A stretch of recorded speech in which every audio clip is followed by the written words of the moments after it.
Section 1. You will hear a woman calling a local museum about children's art and craft workshops. First, you have some time to look at questions 1 to 5.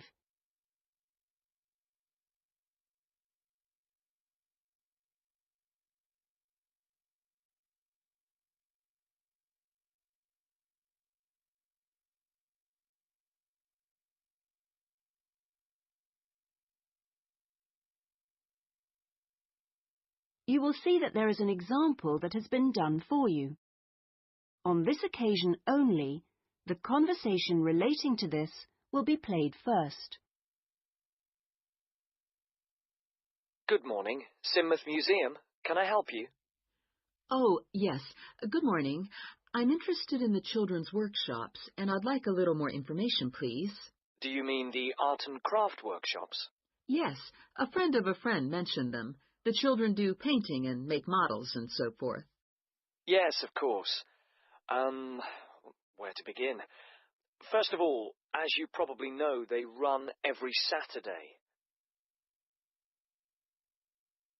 The workshops are organised every Saturday, so Saturday has been written in the space. Now we shall begin.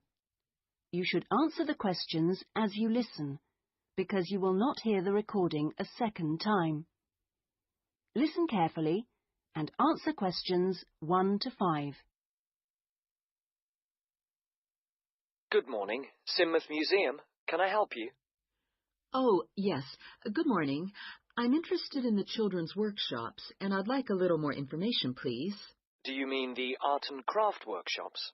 Yes, a friend of a friend mentioned them. The children do painting and make models and so forth. Yes, of course. Where to begin? First of all, as you probably know, they run every Saturday. Fine. And what about ages? Well, all ages from 5 upwards are welcome, though we do ask that children below 8 years of age are accompanied by an adult. Fine. That wouldn't be a problem. What about cost? Well, I think you'll find them very reasonable. It's £2.50 a child, with 80p off for 2 or more children from the same family. Oh, yes. Very reasonable. And are they held in the main museum? Not exactly. They're nearby. Could you give me the full address? I don't know the area very well. Yes, it's Winter House. Right. And that's in Tamer Street. Could you spell that, please? Yes, Tamer Street. Lovely. And I do need to tell you that there's a security entrance, so you need to press the green button for someone to let you in. Don't press the red button, please. But don't worry, it's all clearly labelled. Okay. And one more question. Is parking available nearby? We're driving in from out of town. Your best bet is to leave your car at the back of the library. On a Saturday morning, there are plenty of spaces there. It's right next door to the museum. And can I ask about booking places? Yes, and I must tell you, you really should book by calling the education department here. Oh, I'm sorry. Should I have rung them instead of the main museum number? No, that's fine this time. Please don't worry. But for future reference, I'll give you the direct number. It's 200-765. Great. I've got that. Before you hear the rest of the conversation, you have some time to look at questions 6 to 10.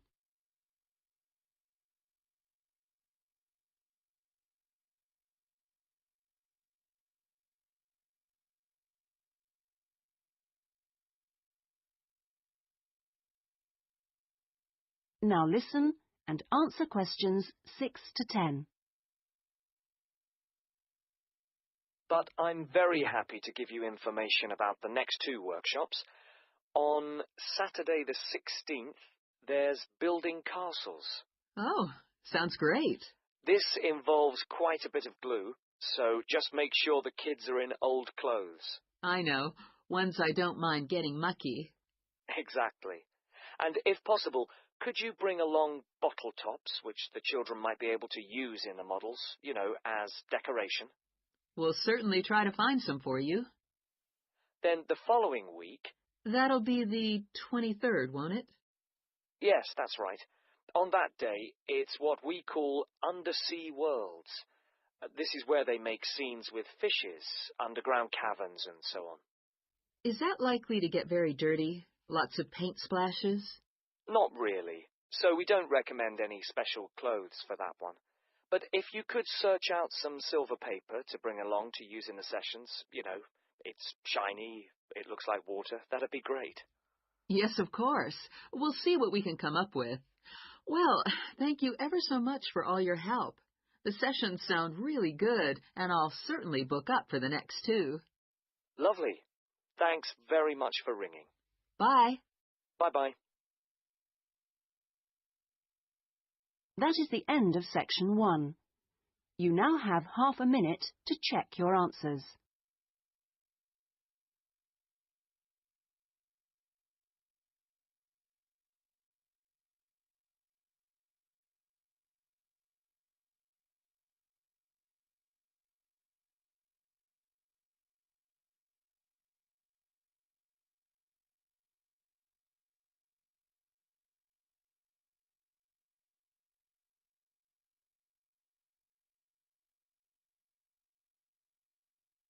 Now turn to section 2. Section 2. You will hear a customer services official giving information to a passenger at a railway station in a town called Trebirch. First, you have some time to look at questions 11 to 17.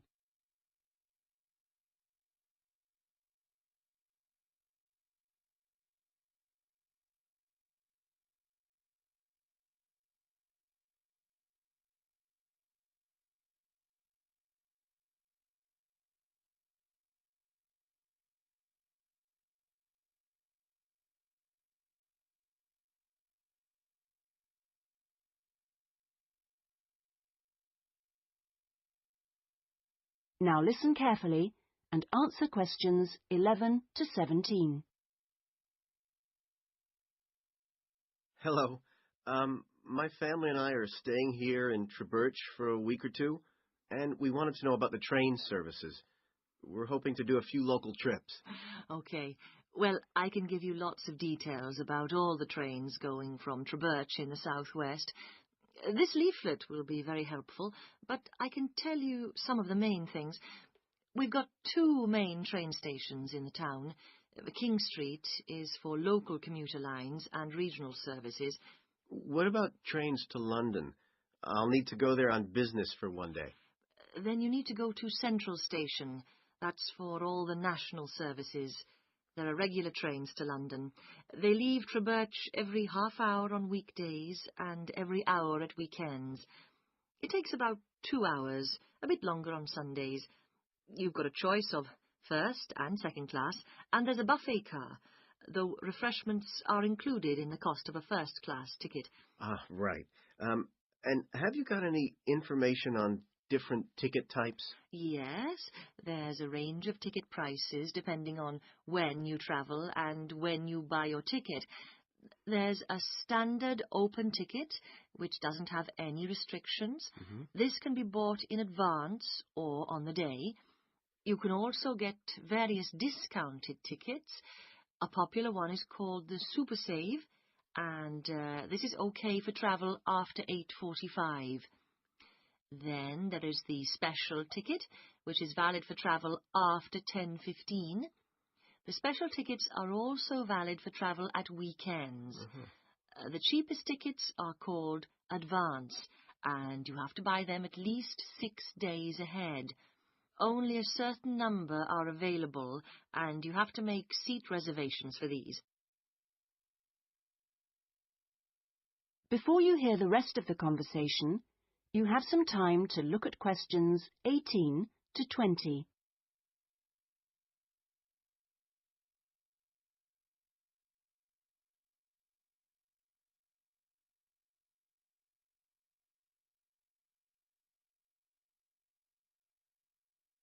Now listen and answer questions 18 to 20. Thanks. And are there lots of places to go to around here? Oh, yes. You can enjoy many days out. There's the Merthyr Mining Museum, which is only half an hour from Treberch by train. Your children will find it just as fascinating as any theme park, and they can ride in the original miners' lifts and on the coal trains. There are special excursion tickets which include entrance fees. Mainline trains also offer direct services to Bristol, where you can visit the docks or spend a great day out with the children in the zoo, which is set in the parkland that used to surround the old castle. Special family away day fares are available for this service now during the school holidays. Alternatively, you can be in Birmingham in only an hour and a half, where there's lots to see and do, including the new and internationally acclaimed climbing wall, built on the site of the old aquarium. We will also be running a special service to Newport when the new Science Museum opens next year, as we anticipate a lot of visitors in the opening weeks. I'd advise you to call early to book your tickets. Is that okay? Yes, thanks. That is the end of section 2. You now have half a minute to check your answers.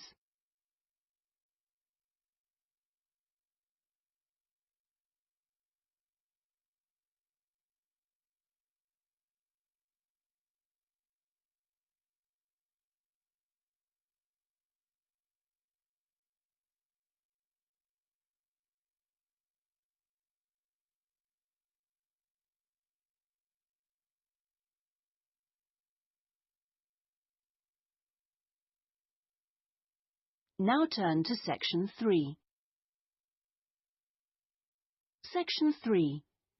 You will hear a discussion between a tutor and an education student called Sandy about the student's dissertation. First, you have some time to look at questions 21 to 25.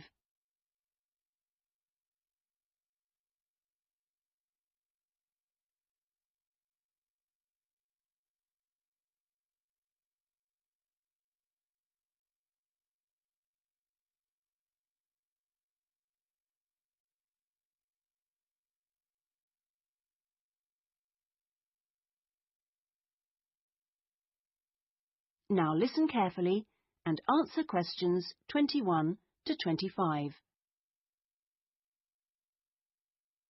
Hello, Sandy. How have you been getting on with your dissertation? Fine. And I've been working hard on the various action points we agreed on our last tutorial. Do you want to talk me through what you've done? Yeah, sure. Well, we agreed on 3 main targets for me to aim for. The first one was to find out about suitable data analysis software. Yes. And what I decided to do was to look through catalogues specialising in IT. That's a good idea. What did you come up with? I found the names of 2 promising ones. Right. But I also thought it'd be worthwhile talking to a lecturer. Oh, right. Who did you see? Jane Prince. Do you know her? She's in the computer centre? Yes, of course. She's the new head. Yes, well, she was very helpful. Oh, that's good. Did she suggest anything in particular? Yeah, she recommended software called VVAT and said I should book up for a couple of practice sessions using VVAT. Great. I'm sure you'll find them useful. And, of course, the second target was to draw up a survey checklist, which Yes, you emailed me it last week. Have you had a chance to look? Of course. I think it's good. Very much on the right lines. I'd say your first 2 sections are spot on. I wouldn't suggest that you change anything there, but in section 3 you really do need to have questions on teaching experience. Yeah, I was thinking that section looked a bit short. Right. And my third target was do further reading on discipline. Oh, yes. I mentioned a couple of writers, didn't I? Yes, well, I got hold of the Banerjee, and I thought that was excellent, but I'm afraid I didn't manage to get hold of the essays about classroom management. You know, the ones by Simon Erickson. The bookshop said it was out of print, and the library doesn't have a copy. Oh, right. And I'm afraid I've lent my copy to another student. What I suggest you do is try the library again. This time apply for it through the service called Special Loans. Have you done that before? N- You're entitled to 6 books a year. Yes, no problem. That's what I'll do. So, lots of useful work done. Before you hear the rest of the conversation, you have some time to look at questions 26 to 30.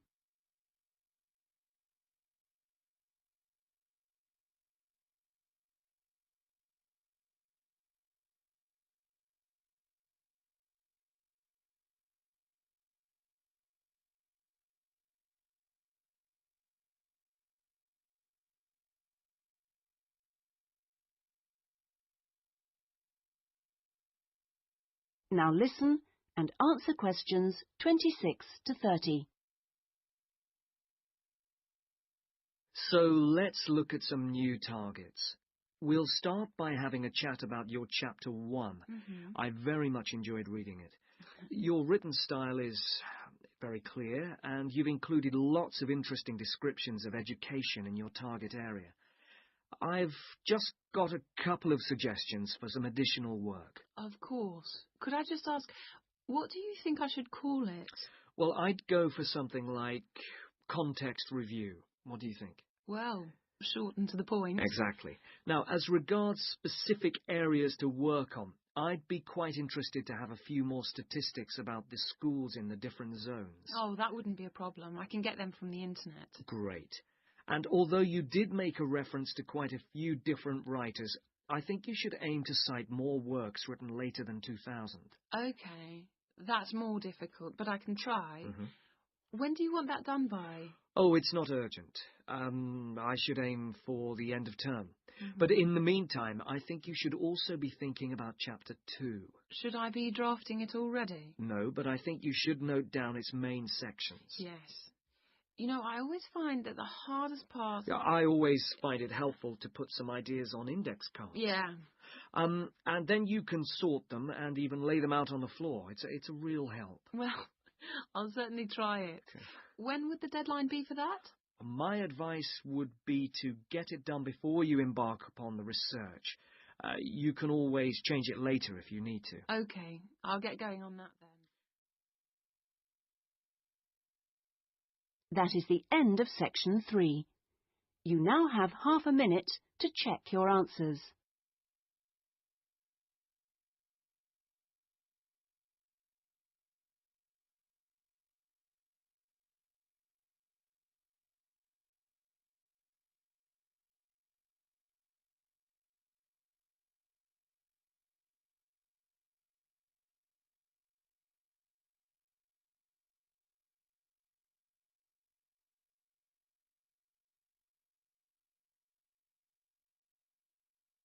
Now turn to section 4. Section 4. You will hear part of a lecture about the history of moving pictures. First, you have some time to look at questions 31 to 40.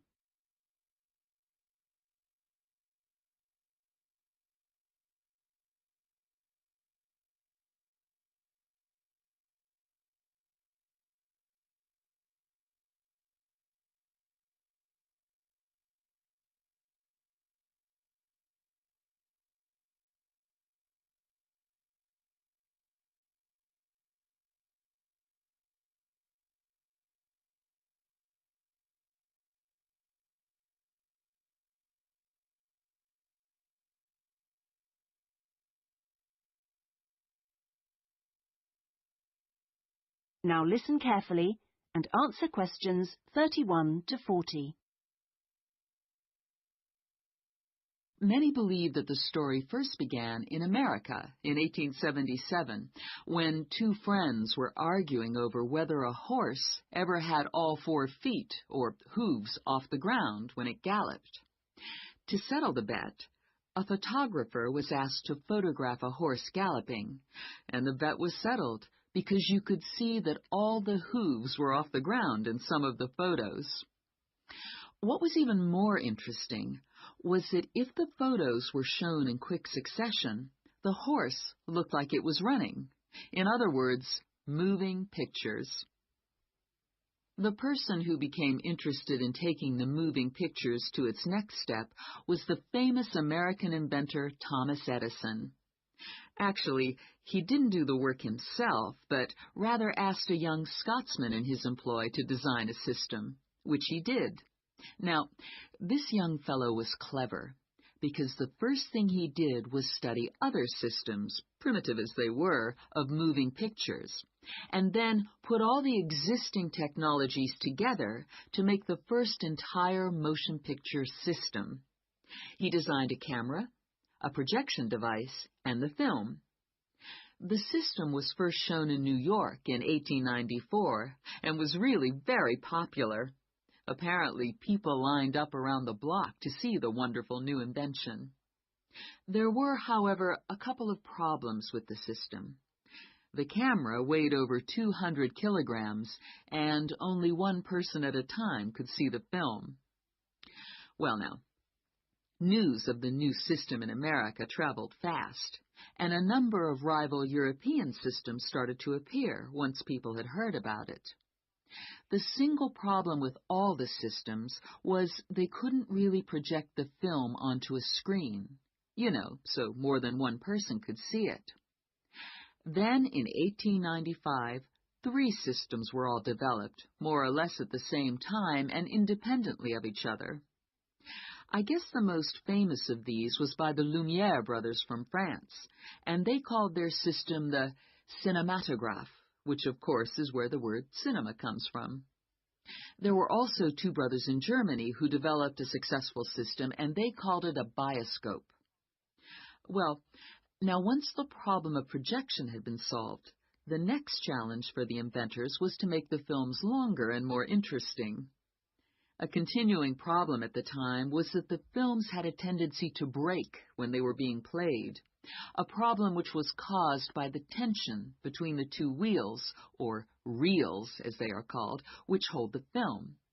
Now, this problem was solved by 2 American brothers. They developed the Lantham loop, which was the simple addition of a 3rd reel between the 2 main reels. And this took all the tension away, with the result that the film stopped snapping.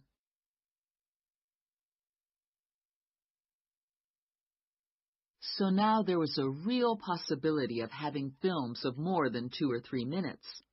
And this led to the making of the Great Train Robbery, the very first movie made.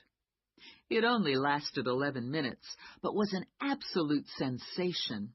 And there were cases of people watching the movie and actually fainting when the character fired a gun at the camera.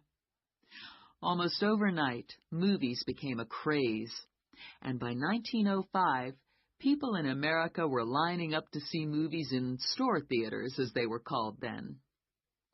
I guess the next big step in terms of development of technology was to have people actually talking on the film. And the first step towards this was in 1926, when sound effects were first used on a film. It wasn't until the following year, however, that the first talkie, as they were called then, was made. This film featured actors speaking only during parts of the film, and was called The Jazz Singer. And it wasn't until 1928 that the first all-talking film was produced, and this was called The Lights of New York. Unfortunately, the sound on this early film was not very good, and I believe they put subtitles on the film. That is, they printed the dialogue along the bottom of the film to compensate for this poor sound quality. Now, with the addition of sound, moving pictures became far more difficult to make.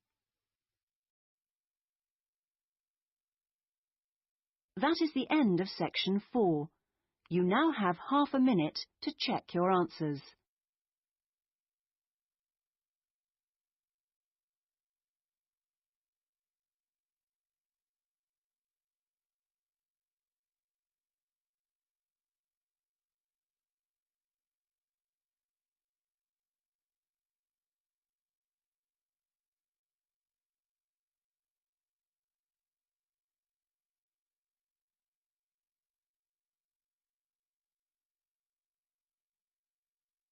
That is the end of the listening test.